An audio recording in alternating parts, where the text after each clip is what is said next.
This collage came from a deep dive with my new teacher into one of the most complex nawales of the entire Cholq'ij, the Nawal Tz'i. At the center of the image is a dog, but this dog is not merely a symbol of a pet or companionship.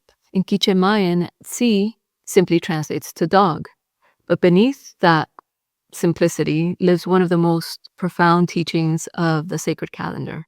In Nahuatl, this Nawal is called Itzquintil, also the dog.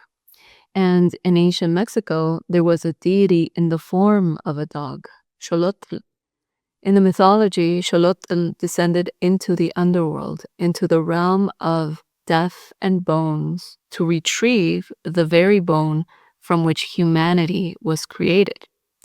That dog became the sun itself. And so the symbol of the dog lives across many ancient cultures. In Egypt, Anubis guides the dead. In Greece, Cerberus stands at the gates of the underworld. In the spiritual traditions of the world, this figure is called the psychopomp, the guide between worlds, the one who descends and returns.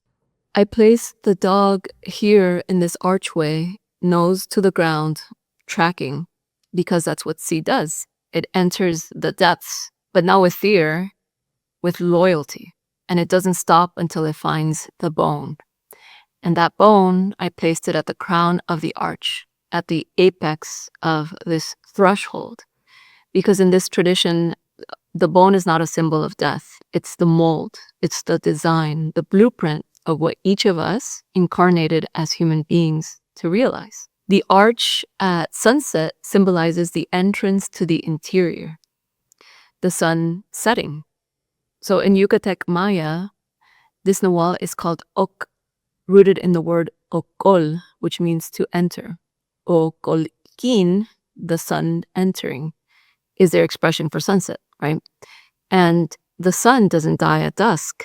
It simply enters. The sun descends, still lit, conscious, awake, into the interior. That's the secret of Tz'i, to enter into the interior awake. And the flowers flanking the arch are marigolds, the flower of the dead in the Mesoamerican tradition. They're called cempasúchil. And here they mark an offering for the sacred crossing. In my collage, I offer them to the threshold between the physical and spirit realms. And above it, the blood moon watches, the liminal light. It's the moment between states, between worlds, between what we were and what we are retrieving. Below, the stepped Mayan pattern expanding from the base, this marks the descent through levels. And as most of us know, reality contains many levels, each one requiring something of us before we can pass through. So me being of practical nature, what I love most about Tz'i, about this Nawal, is its precision. It's not about grand visions or these ultra elevated spiritual experiences. Tz'i invites us to something exact. That would be the bone, buried deep in the interior. You know, some of us might feel it as some unknown force that's always guiding us to our true self in its fullest expression. But we have to seek it. We have to sniff it out. And yet the path to finding it isn't always straight, right? So Tz'i teaches that as human beings, we spend our lives making adjustments, small corrections, course changes, lessons, moments of reckoning with ourselves until we arrive at the right alignment. So justice in this tradition is not a courtroom verdict. It is the feeling of being exactly where you are supposed to be, doing exactly what you came to do. And so we often hear about justice with Tz'i.